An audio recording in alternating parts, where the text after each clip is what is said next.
كده نحمل المسلسل على الموبايل ونتفرج عليه على الموبايل. نعم، انت عارفة لو ماما وبابا عرفوا هيعملوا فينا ايه؟ ايوه انا عارفة، هيسحبوا مننا الموبايلات.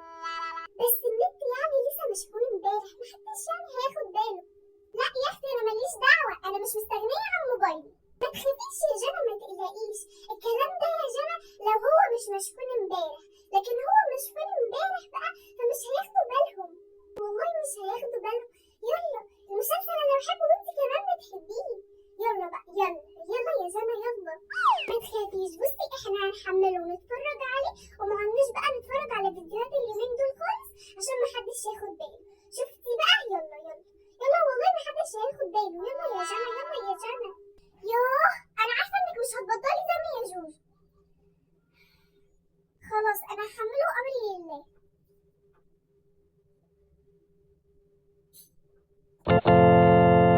حملت اهو، ربنا يستر بقى، لسه بيحمل.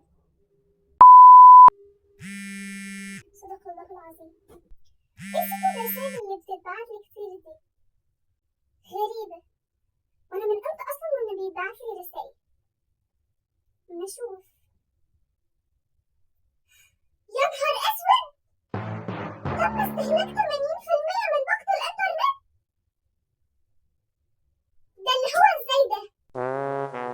ده احنا لسه شاحنينه امبارح. ايه اللي حصل؟ ده لو بياكلوا مش هيحصل كده. 80% بحالهم واحنا لسه شاحنينه امبارح. ايه ده؟ طيب انا هوريهم. انت يا بنت انت وهي. ماما في ايه يا ماما؟ ايه يا ماما في ايه؟ تقدري تقولي لي انت وهي استخدمتوا ايه بالنت النهارده عشان يلحق يخلص كده؟ ايه؟ النت؟ عادي يا ماما، يعني عادي استخدامنا ليه، عادي يعني ما زادش يعني.